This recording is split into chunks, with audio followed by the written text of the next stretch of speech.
gabi po sa bawat isa sa ating mga kapatid. Muli tayo nagpapasalamat sa ating Panginoon sa tagumpay ng gabi nito na tayo po ay dinako sa kanyang bahay sambahan. Tayo po natin tumayo, hallelujah, at simulan po natin ang ating gabi sa isang panalangin. Hinihiling ko po si Brother Ningdong na pangunan tayo sa panalangin sa gabi nito. Dakilang Diyos, mapagpalang Ama, purihin ka po sa gabi nito na muli. Dinala mo kami ng ligtas sa iyong pagbahay sa sambahan upang ikaw ay aming pong papurihan, pasalamatan, dakilahin sa aming pong mga buhay sa lahat po ng kabutihan na patuloy niyong ginagawa sa bawat buhay ng bawat isa. Lord, humihiling kami ng pagpapatawad mo po sa lahat po ng aming mga maling isip, sa aming mga kasalanan, Panginoon, mga maling namin ginawa sa inyong harapan. Huwag po itong tignan, Panginoon.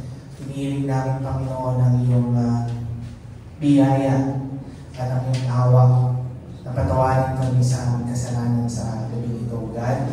Nawa po ay maging katanggap-tanggap ang aming pong gagawin pagpupuri at pagpapasalamat sa iyo. Makarating ito, Panginoon, sa trono ng iyong biyaya, O God.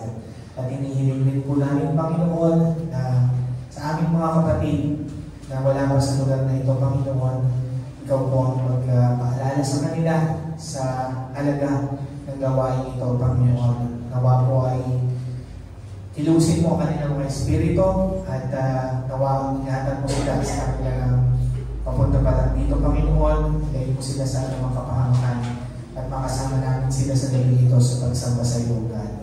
Hinihiling namin, Panginoon, ang iyong banal na espiritu na siyang pumuno sa lugar na ito, God. Ikaw ang Panginoon na pumilos sa bawat bahagi, sa mga awit, sa mga tugtog na aming pong gagamitin at aawitin. Langisan po ito, Panginoon. At higit sa lahat, Panginoon, busugin po kami, Panginoon, ng iyong salita. Turuan mo kami, Panginoon, sa gabi ito at ikaw ang magpalakas ng aming pong spiritual na state sa aming pong mga kaluluwa, God. Ito, Panginoon, ang aming hinihiling, O God, sa tao na gagamitin mo upang magdala ng iyong salita. Langisan mo siya, Panginoon, at ang iyong banal na espiritu siyang kumilos sa aming lahat. In the mighty name of Jesus Christ of Nazareth, we pray. We praise you, Lord. We glorify you tonight, O God. We give all the glory and praises to you, God. In Jesus' name, everybody should say amen. Amen.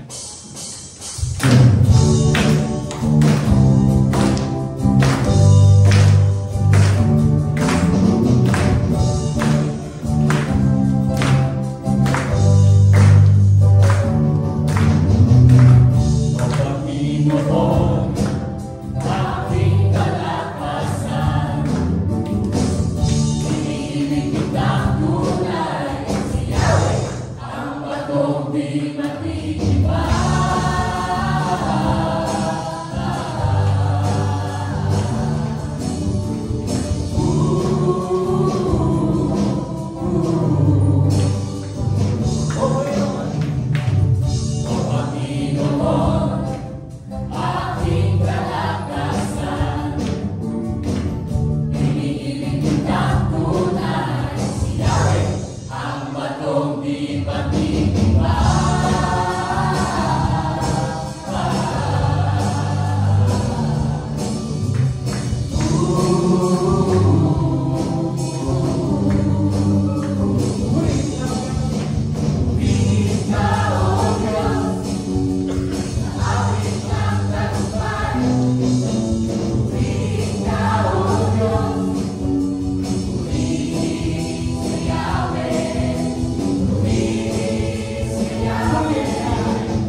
Jesus. Hallelujah. Purihin ka, Panginoon.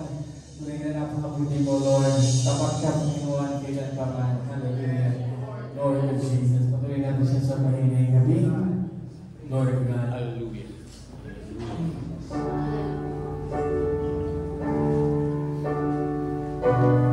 Oh, hallelujah. Praise the name of Jesus.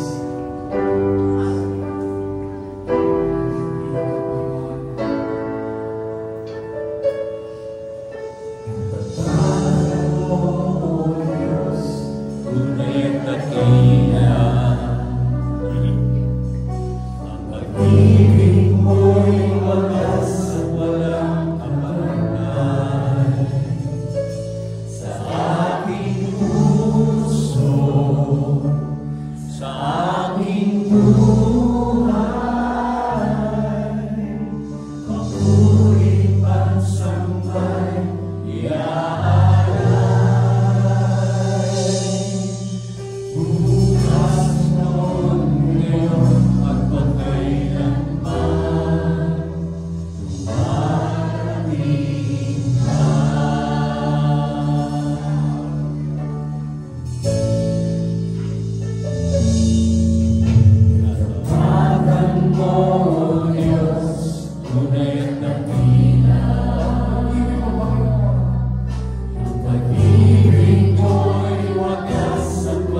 Hallelujah. Hallelujah. Po natin din ang ating mga ushers and usherette na inumin po ang ating mga nandogatito po sa umagang ito. Kaya muli, kapasalamat tayo sa ating Panginoon sa tagumpay ng gabi dito. Of course, we remind everyone sa ating mga gawain. Patuloy pa rin po ang ating po Wednesday na Bible study. Ayan, we are still in the book of Hosea. So, we are hoping na ang bawat isa po ay magbahagi sa pag-aaral natin na ito dahil napakarami talaga na pinagkakaroon na revelation ng ating Panginoon sa pamamagitan ng kanyang mga salita. Lahat ay po ating po ipanalangin ating ginawang pagbibigay. Purihin ko, Panginoon, hallelujah, salamat sa iyong katapatan sa aking buhay, salamat, Panginoon, sa lahat ng pagkakataon. Ikaw ay sapat at higit pa sa aming lahat. We praise you sa lahat po ng aming mga tinatangkilik, sa lahat, Panginoon, ng aming mga gawa, ng aming mga kamay na pinagpapala mo. Lahat po ng mga nalingkong namin na handog at ikapot, inaalay namin sa iyo at hinihiling namin, Panginoon, na ang lahat ng ito ay gamitin mo para lamang po sa kaya lulugod mo at sa ikilalago ng iyong gawain, Panginoon. Tulungan mo kami all the time to be good and faithful stewards of all the things that you continue to give us. Thank you, Lord. We give back all the glory and honor. In Jesus' name we pray. Amen. At hingin po natin ang magagawa natin, Panginoon, sa gabi nito, si Elder Gano. Sabi rito, sapagkat tayo kanyang gawa na nila ay Kristo Jesus para sa mabubuting gawa ng mga inihanda ng Diyos ng una upang siya nating lakaran. For we are His workmanship, created in Christ Jesus unto good works, which God had before ordained that we should walk in them. We are a church that serves. Ito po yung title ng ating pag-uusapan sa umagang ito. We are a church that serves. So mandali po tayong umupo, tayong makatay manalangin. Ama naming Diyos na makapangyarihan sa lahat, muli po kaming dumadako sa isang napakahalagang bahagi ng aming gawain. Kami ay muling makikinig ng iyong mga banal na salita.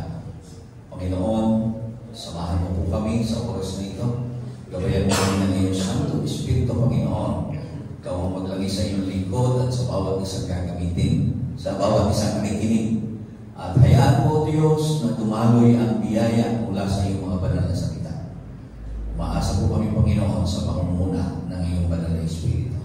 Sa pangalan ni Jesus, ito po ang aming sakong piling. Everybody say, Amen. Mababalik po tayo sa ating mga upuan.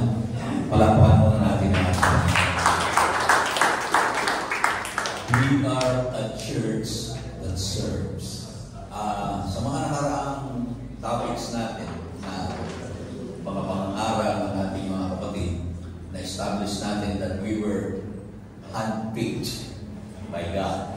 Tayo po ay pinili ng Diyos. At sa mga nakaraang mga topics natin sa Sunday service ay pinakita natin na tayo ay isang iglesia. Tayong lahat ng mga mananampalataya ang siyang tinatawag na iglesia. At bilang iglesia, ang ating topic ngayon ay yun yung nakalagay dun sa ating pangalan. Next Level Apostolic Church of the Savior, a church that serves. Now, dahilan sa biyaya at kahabagan ng Diyos, ay iniligtas niya tayo. Tayo kung lahat ay pinagkalooban ng kaligtasan. Dapat ay hindi maganda yung ating patutunguhan, subalit inalis tayo din ng ating Panginoon. Ang dahilan noon ay upang tayo ay maging pagpapala sa iba. Hindi lamang tinanggap natin ang kaligtasan para tayo makapaglingkod at maging pagpapala sa iba. Now, nung tayo po ay lalangin ng ating Panginoon, we were created by God to make a contribution, not only to consume. Amen? And nung tayo ay kanyang patawarin, bigyan ng kapatawaran ng ating mga kasalanan, hindi po nangangahulugan yun na hindi na-excuse na tayo doon sa paglilingkod. Meron talagang kaakibat na paglilingkod.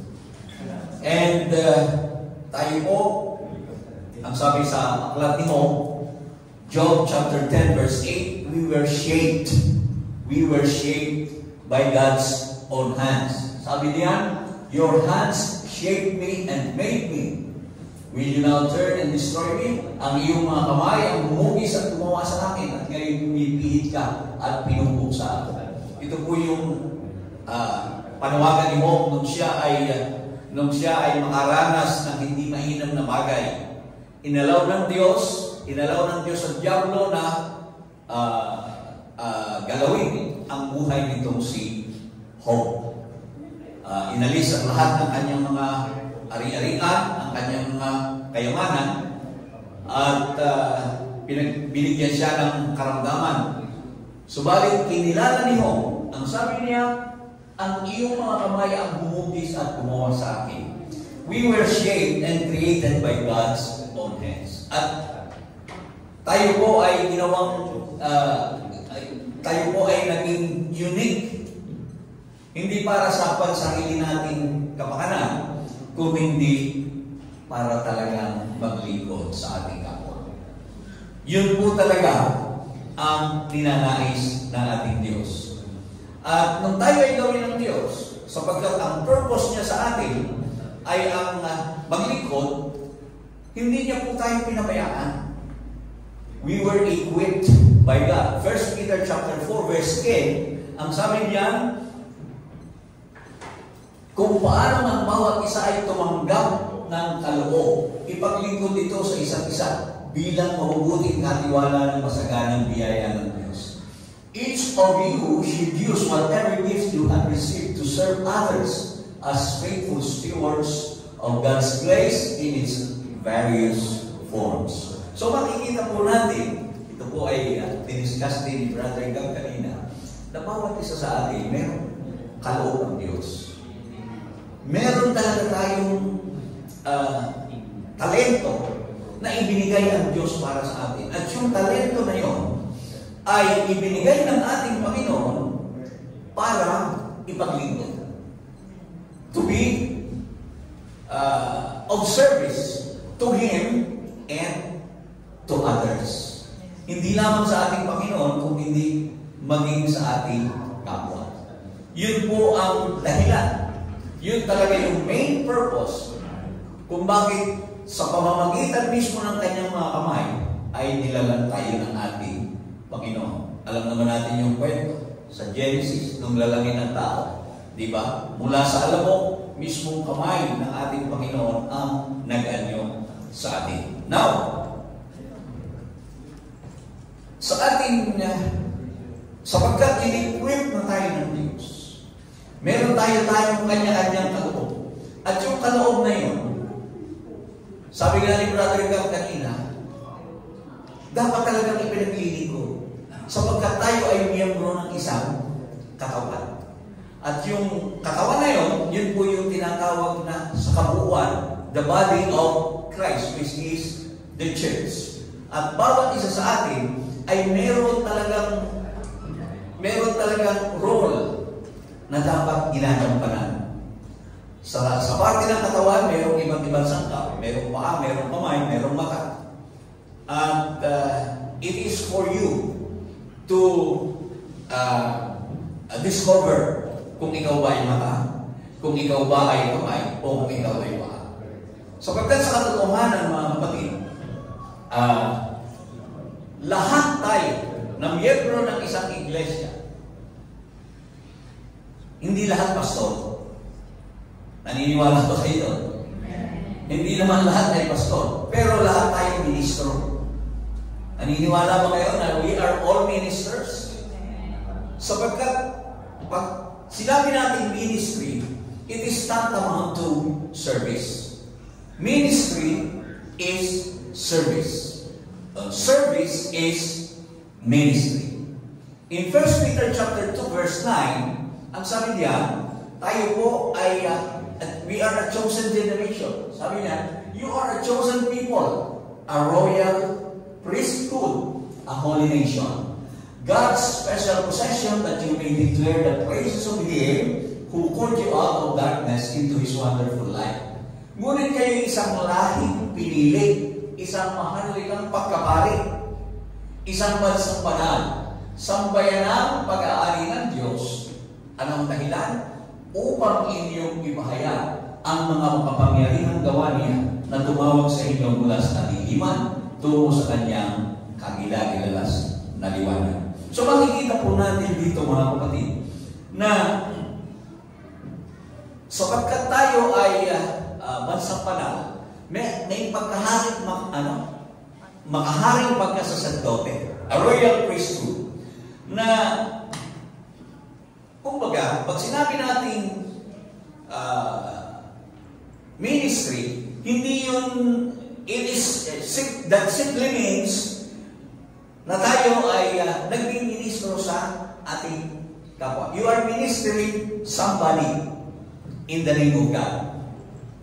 Sapagkat, ang sabi doon, upang ipahayag ang mga makapangyarihang gawa niya na tumawag sa inyo mula sa kadiliman. Hindi naman lahat ay pastor.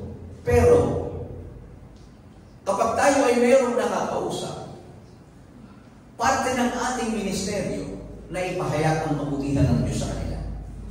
Maaaring hindi naman tayo magaling sa mga versikulo.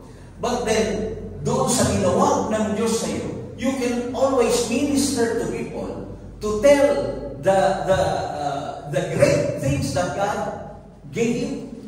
Kung paano pa niya iniligtas, kung paano mo nararanasan ngayon yung kabutihan ng Diyos, that's ministry. And that's part of our service. Sapagkat tayo nga, sa katotohanan, lahat naman ay mga ministro. Hindi pastor. Iba't iba ang role natin. Iba't iba ang role natin. At hindi nga lahat ay mangangaral.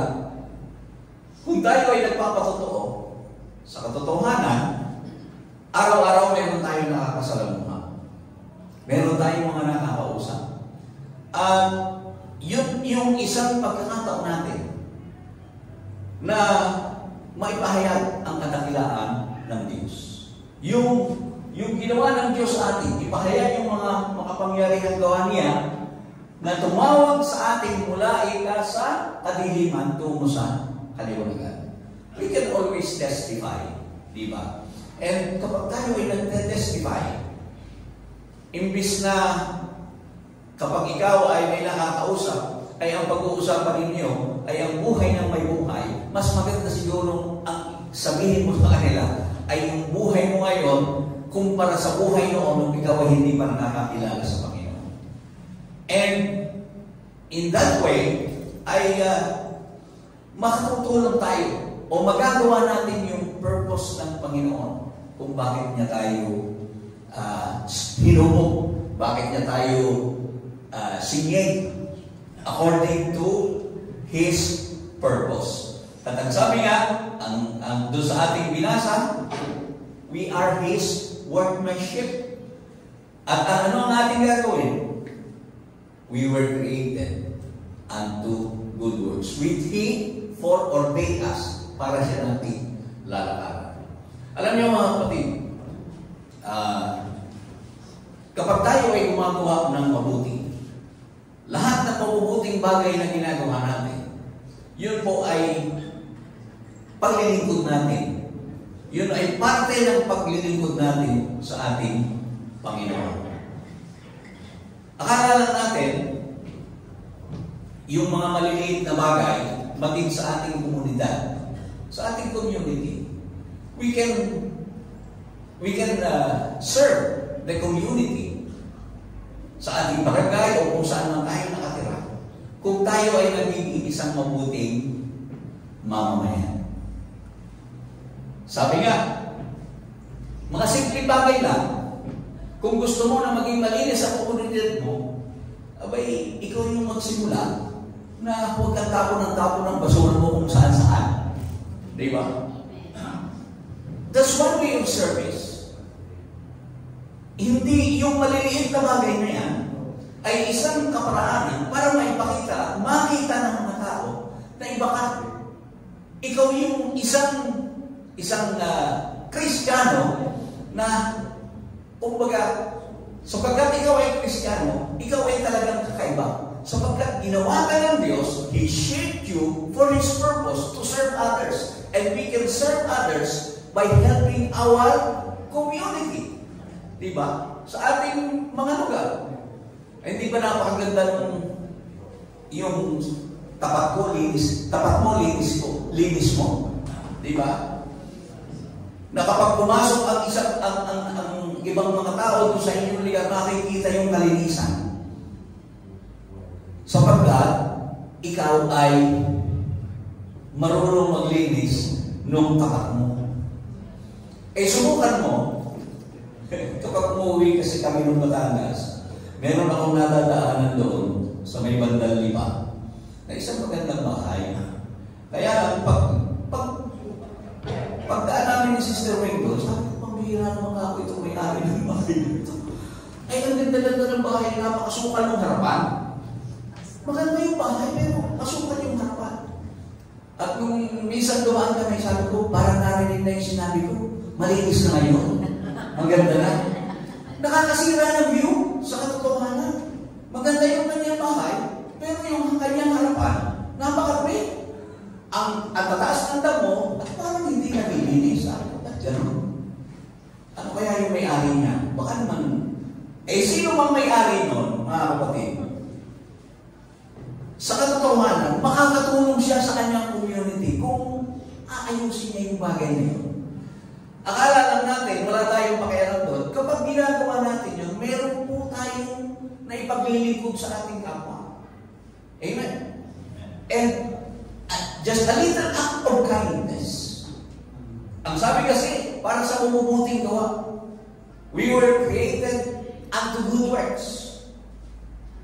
Noong araw, natatandaan ko, pagka ikaw ay sumakay ng bus, at mayroong matanda na sumakay at ikaw ay nakaupo, may tumatayo para paupuin. Pero, fasay na ngayon yan eh. Hindi na nangyayari yan. But then, kung ikaw ay isang Kristiyano, hindi dapat gano'n. Dapat nakikita natin yun. Because we were created. Just a little act of kindness na magagawa natin is very significant sa ating Diyos. Because we were shaped by God to serve Him and serve others. At lalo na nga, kung malalaman nila na tayo ay miyembro ng isang iglesia. Ng iglesia ng Diyos. A church that serves. Palakpakan natin ang ating Panginoon. Now, nung tayo ay i-shape ng Diyos para doon sa kanyang purpose na yan, binigyan niya tayo ng model. Binigyan ng model ng Diyos tayo para siya nating tularan. In Matthew chapter 20 verses 25 to 28, sabi rito, ngunit tinawag sila ni Jesus at sinabi sa kanila, alam ninyo na ang mga pinuno ng mga Hintil ay nangingibabaw na Panginoon sa kanila. At ang mga dakila sa kanila ay gumagamit ng kapangyarihan sa kanila. Hindi maaaring magkagayon sa inyo, kundi ang sino man sa inyo na nagnanais maging dakila, kasi natin ito ha, ang sino man sa inyo na nagnanais na maging dakila, ay kailangang maging lingkod ninyo. At sino man sa inyo na nagnanais na maging una, ay kailangang maging alipin ninyo. Kung paano ang anak ng tao ay naparito hindi upang paglingkuran, kundi upang maglingkod at upang ibigay ang kanyang buhay na pagtubos sa marami. Kanina binasa ni Brother Gabi ito sa aklat ng Mark chapter 10 verse 4 yata yun. Kung hindi ako nagkakamali. Ganun din ang ibig sabihin. Because Jesus Christ is our role model when it comes to service. Sapagkat alam natin na ang ating Panginoong Jesucristo ay naging masunurin talaga sa Diyos hanggang sa kamatayan. Amen. At tayo rin, mga kapatid, whenever we serve somebody, we are ministry. Tayo po ay nagmi-minister. And ibinigay niya nga ang ating Panginoong Jesucristo bilang modelo natin. At yung ating significance, yung ating kahalagahan ay magniningning lang sa ating paglilingkod. Makikita lang yung ating kahalagahan sa ating paglilingkod sa Diyos at sa ating kapwa. At ang sabi niya, kung gusto natin maging dakila, kinakailangan natin muna maging alipin. We must have, sabi nga ni Brother Gabi kanina, a servant's heart. Dapat nasa atin yun. Yung pusong yun. Na kung nagdarais natin maging una, kinakailangan muna tayong maging kontento na tayo ay naglilingkod na kagaya ng isang alipin. Amen? At alam nyo, hindi natin nagagawa yan sapagkat mayroong mga bagay na pumipigil sa atin. Bagamat meron tayong role model ng ating Panginoong Jesucristo, hindi natin ito nagagawa dahilan sa kung minsan merong mga bagay na pumipigil sa atin. At isang bagay na pumipigil sa atin para tayo makaserve, makapaglingkod na kagaya ng ating Panginoong Jesucristo ay yung ating availability. Serving like Jesus means being available. Yan.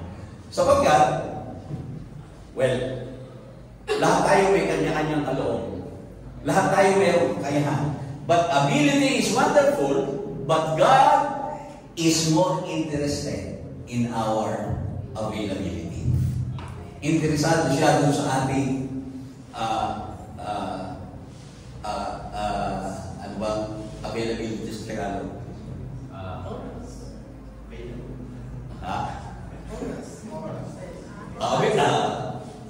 Interesado ang Diyos sa ating panahon. Yan. Yung ating pag-ukol ng panahon.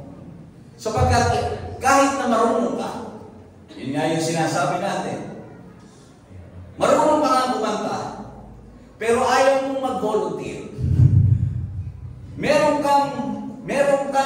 Magaling kang magsalita. Diba? Magaling kang magsalita, meron kang mga kakayahan, but you do not want to volunteer because you are not available. Bakit ka nagiging hindi available?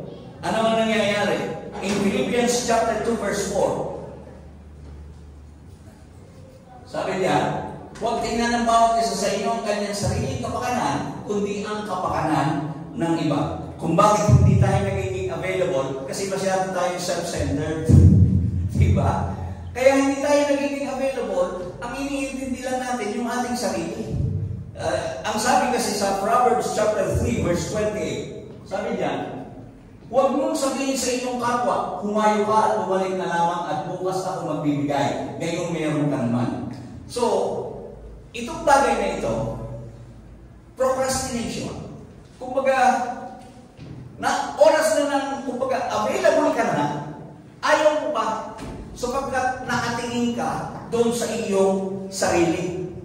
Masyado kang self-centered. Nais mo na ayaw mong ma-interrupt ka. Di ba? Palagi sinasabi natin, busy ako. Hindi ako pwede. Busy ako. Dahil ang gusto mo, ang uunahin mo ang sarili mo. But Jesus Christ, doon sa kanyang paglilingkod, He is always willing to stop to make Himself available.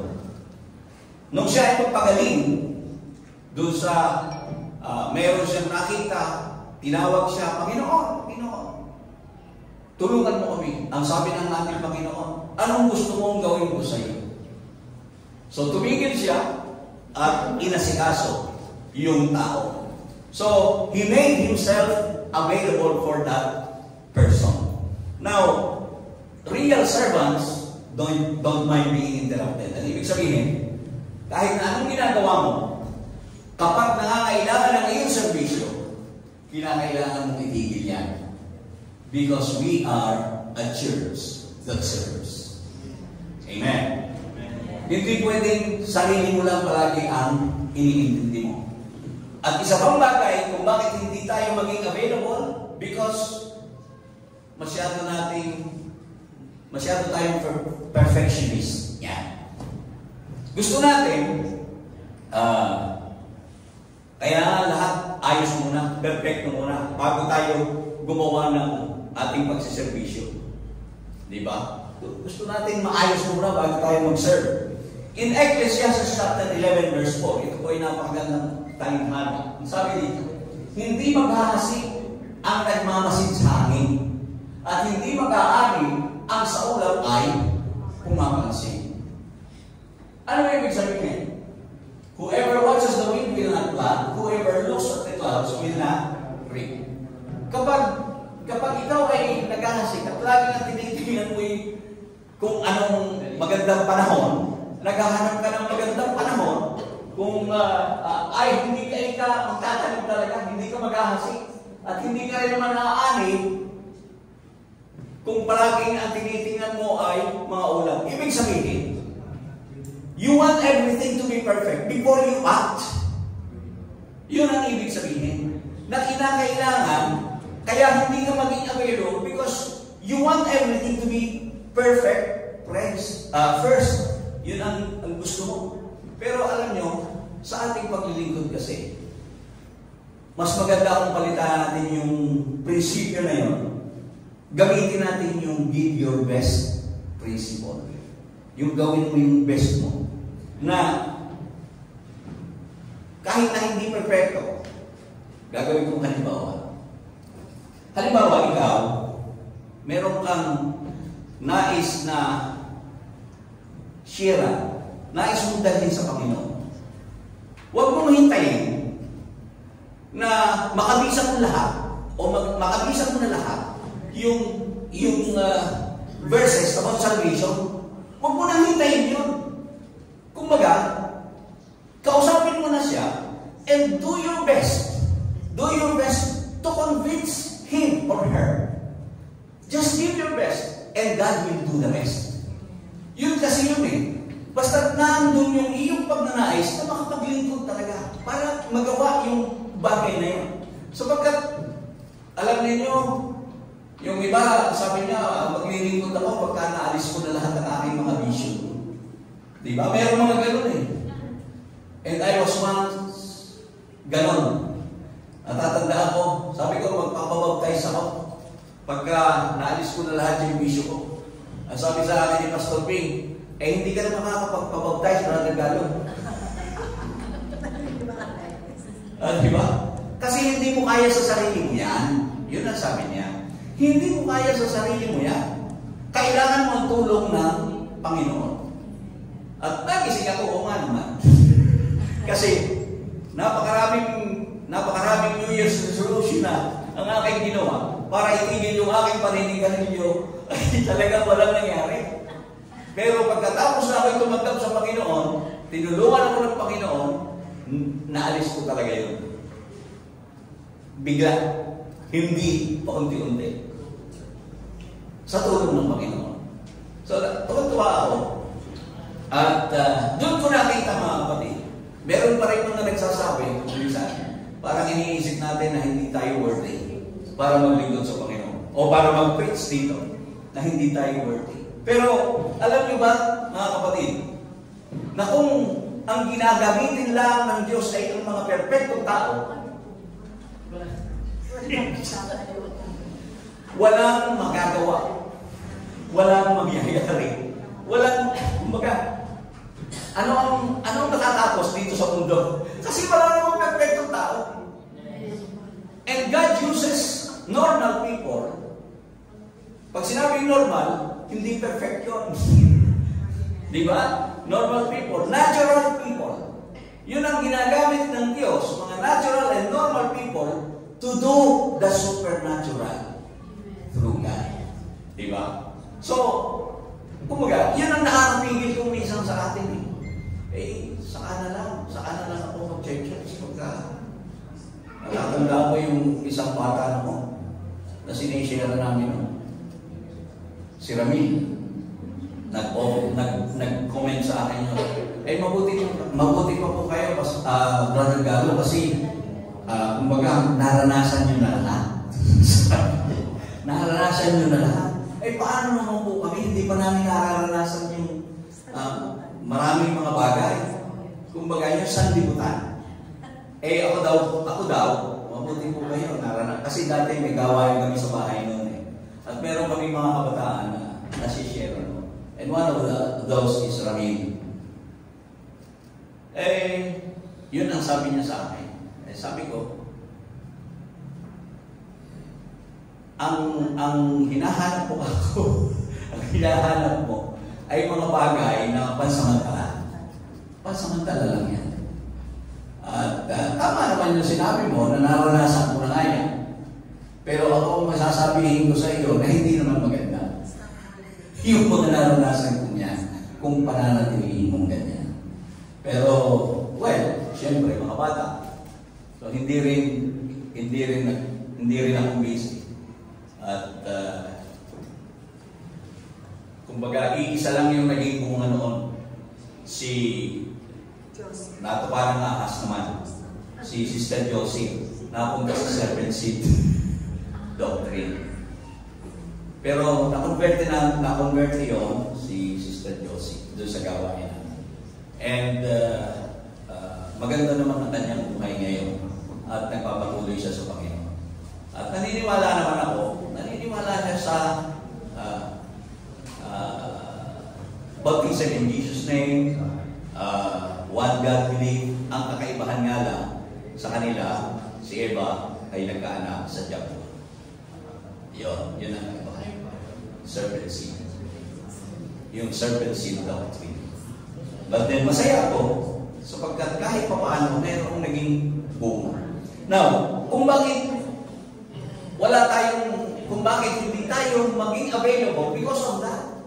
Masyado natin hindi hintay yung tamang panahon. Yung tamang panahon. At alam nyo ba na yung tamang panahon hindi darating kung hindi kinakailangan ngayon na. Make yourself available. Yun lang yun. Huwag mong hintayin na ikaw ay kumpleto na sa kaalaman, kumpleto na sa mga verses sa isip mo, alam mo na lahat. Huwag mong hintayin yun. Sapagkat pag yun ang hinintay mo, baka hindi na dumating. Amen. Ay ang mahalaga, just make yourself available. At sigurado, magagawa natin, we can serve like Jesus if we make ourselves available. At kung minsan, masyado tayong materialistic din. Yan ang isang bagay.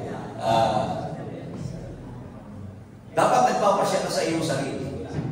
Ano ba ang gusto mo? Be a kingdom builder o wealth builder? Diba? Kasi kung ikaw ang iniisip mo, magpapayaman ka lang at hindi mo palalawakin ang kaharian ng Panginoon, kingdom, anong sabi ng Matthew 6:33? Seek first His kingdom and His righteousness, and all these things shall be added unto you. Kaya lang kung minsan tayo, nanghihinayang tayo doon sa kikitain, kaya kung minsan, iniiwan na natin ang gawain. Hello! Natatandaan ko nun ng ating kapatid, si Sister Emily. Bago pa siya noon, hindi ko makakalimutan ito eh. Kasi negosyante itong ating kapatid. Ang gawain natin, araw ng linggo. Kaso nagpapakatay siya ng baboy. Kaya ang nangyayari, hindi siya nakakatay. Alam niyo na nangyari? Siya rin naman na nagpatotoo nito. Nakagat ng aso yung tagapagkatay niya. Kaya yung kikitain niya. Nung araw ng linggo, wala na, amonado pa siya. At doon siya nagising. Naman kasi, hindi na ako nakaka-attend ng church. So, nagpasimula. Nakita niya yung kahalagahan talaga na gawin natin available ang ating mga sarili sa paglilingkod. At tingnan niyo naman ang nangyari. How God blessed her and her family. At ngayon, kasama na rin natin si Brother Teddy. Eh, nung araw, si Brother Teddy, pangiti-ngiti lang yan. Diba? Nakakasama namin yan sa pag-outing. Pinagdadrive sila Sister Emily. Pero pagdating sa church, ngiti-ngiti lang yan. Hindi yan sumasaya. Pero, totoo yung sinabi, pag ikaw ay nanampalataya sa Panginoon, at siyempre, masisira nyo iyong pamilya, makakasama mo lahat. The whole family. Palakpakan natin natin. So, be a kingdom builder, not wealth builder. Wealth will follow. Maniwala kayo sa akin. Susunod yung kayamanan pag uunahin natin ang kaharian. Amen. Amen? Glory to God. Now, para tayo makapaglingkod sa ating Panginoon, kailangan talaga natin maging faithful. Kailangan. Serving like Jesus means being faithful. John 17:4. Anong sabi? Whoever wants us, I have brought you glory on earth by finishing the work you gave me to do. Niliwalhati kita sa lupa sa pagtatapos ko ng gawain ibinigay mo sa akin. Naluluwalhati natin ang ating Diyos kung tayo'y maglilingkod talaga sa ating Panginoon. That's how we glorify God. And ano mangyayari? 1 Corinthians chapter 4 verse 2, ang sabi diyan, bukod dito, kailangan sa mga katiwala na sila ay matagpuang tapat. Pinagkatiwalaan tayo ng mga kaloob. Sabi nga, meron tayong kanya-kanyang kaloob. Kailangan hanapin mo yun. Saan ka ba magaling? At pagkatapos, volunteerism. Ayun, sabi ni Brother Gab kanina. Kailangan. Eh, sino nga naman ang mag-greet doon sa mga tao? Eh, siguro naman, kayang-kaya natin yun eh. Bawat isa sa atin, kaya mo natin. Pag may papasok dyan, na bago, kaya mo natin siguro, ay, kumusta po? Ako po si Sister, ano pong pangalan nila? Oh, diba? Dito po tayo. First time? First time po ba? Pagkatapos chika-chikahin na. O, diba? So, yung bagay na yan, mga kapatid, meron tayong, pinagkatiwalaan tayo ng Diyos ng mga kaloob. At kailangan lang, we must be a good steward. Gamitin natin yun. Eh, sabi nga natin, napakaraming ministry. Ministry of health. That's a ministry. Okay? Kung yung kapatid mo, sabi kanina, broken-hearted. Oh, pwede mong tapikin sa balikat. Huwag kang mag-alala. Bibigyan ka ng mas guwapo, mas karapat-dapat kaysa kanya. O diba? That's service.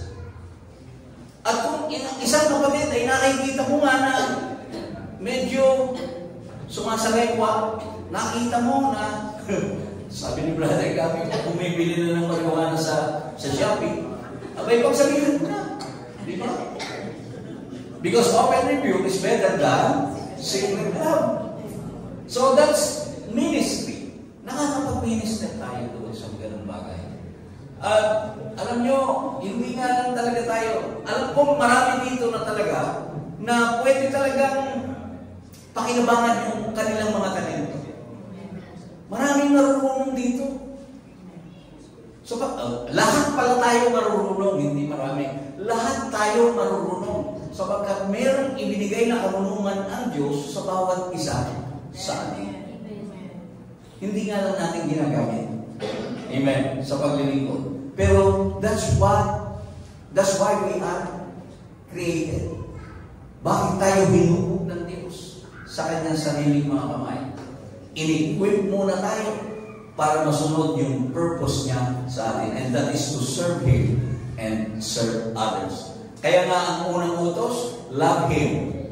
Love God above all. At ang pangalawa, love others as you love yourself. O diba? So yun yung paglilingkod na kailangan natin gawin. Ang sabi diyan, Luke 17:10. Okay.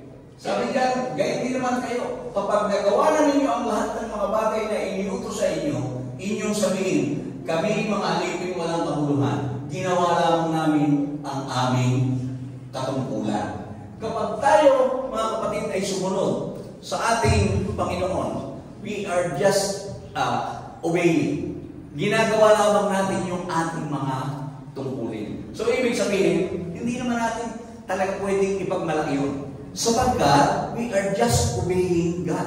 We are just doing what He created us to do. Amen? Kaya napakahalaga na malaman natin, magawa natin ang bagay na yan. At kaya nga, lahat ng bagay, sabi ko nga kanina, just a simple act of kindness. Yung ating pintuan na yan, delikado yan pagka hindi ka tumitingin sa likod. Di ba? Pagbukas mo, dire-diretso ka sa loob, pinitawan mo, may kasunod ka palang nakanda, ay biglang bumalik yung pinto sa loob. Di ba? A little act of kindness.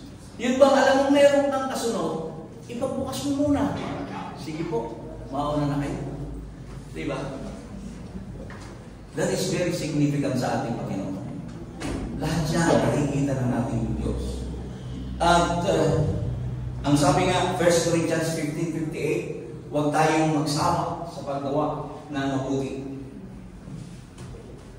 Mga kapatid, kung minamahal kayo maging matatag, hindi na ikilos na laging sagana sa gawa ng Panginoon. Yamang nalalaman ninyo na hindi walang kabuluhan ang inyong gawa sa Panginoon. So everything, ito kung ating ginagawa, itong ating pag-overnight na ito, nakikita ito ng Panginoon. Nagpupuya tayo eh. Hindi tayo basta nauupo niya. Isinasakripisyo natin yung masarap na higaan ng maaga. At yun po ay isang bagay na mahalaga sa Panginoon. Alam nyo, nalulungkot nga lang. At kanina lang, pinag-uusapan natin ito. Parang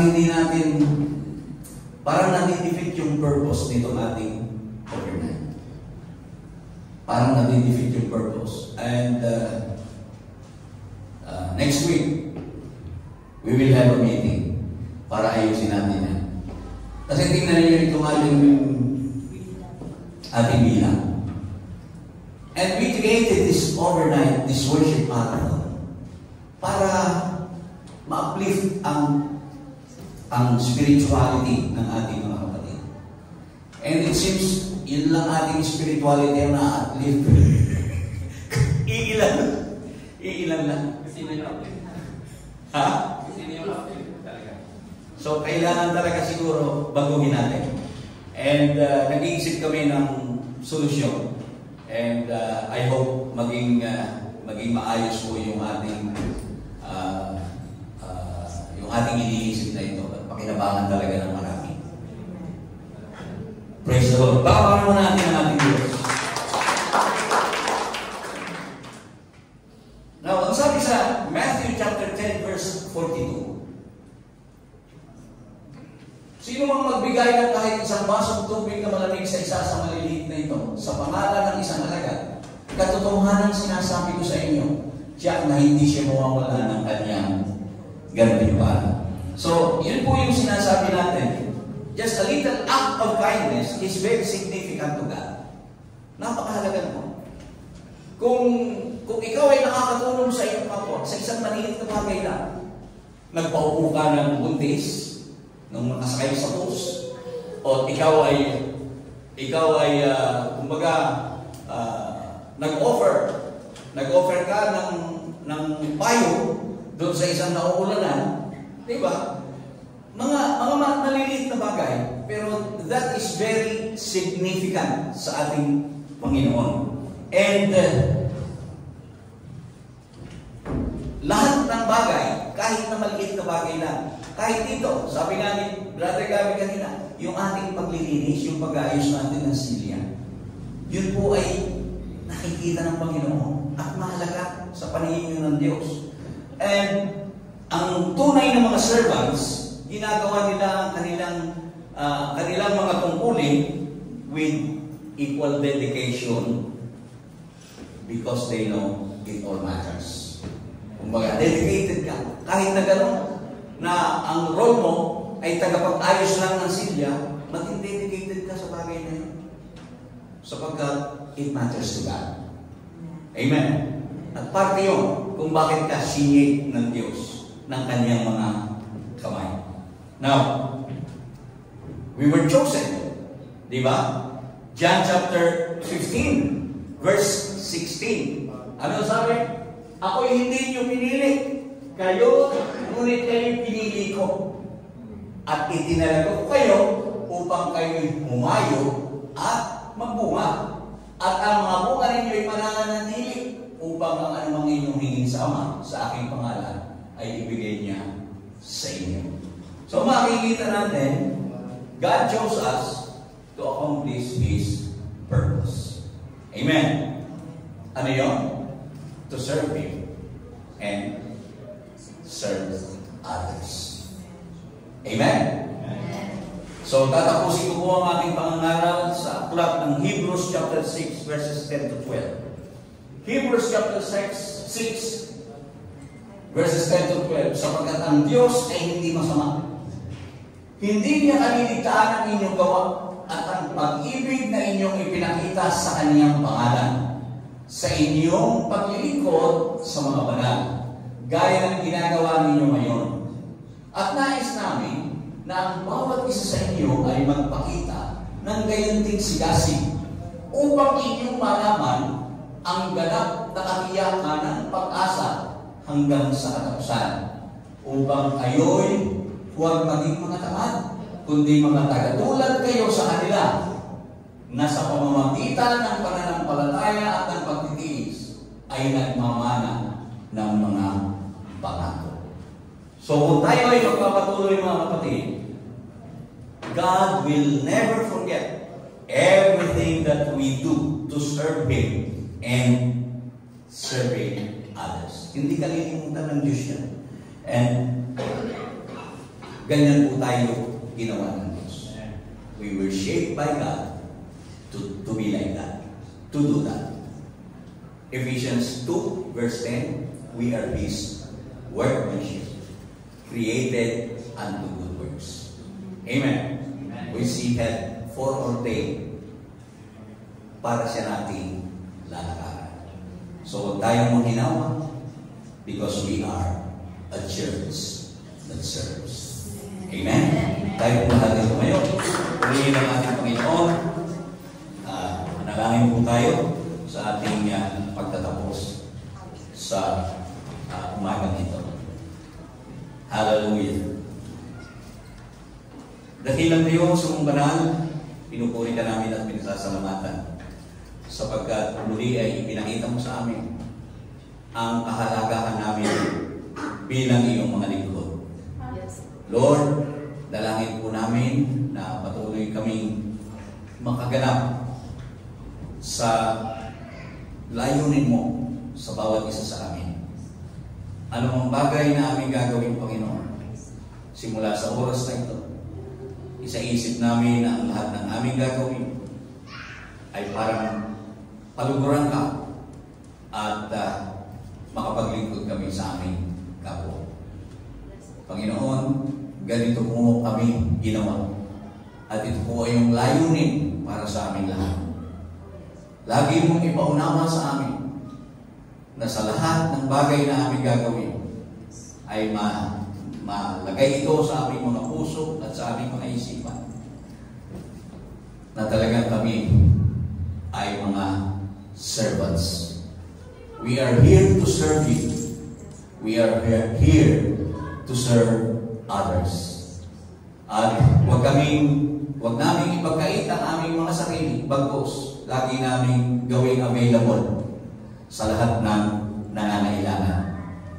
Tulungan mo kami, Ama, sapagkat hindi namin ito magagawa kung hindi sa mamamagitan mo. Sa iyo kami nagtitiwala at sa iyo kami umaasa. Lord, sa aming pansamantalang pag-iwahiwalay sa umagang ito, muli, dalangin po namin ang iyong pag-iingat sa bawat isa sa amin. Kung paano kami dinalaan ng ligtas sa lugar na ito, O Diyos, ibalik mo kami ng ligtas sa aming mga tahanan.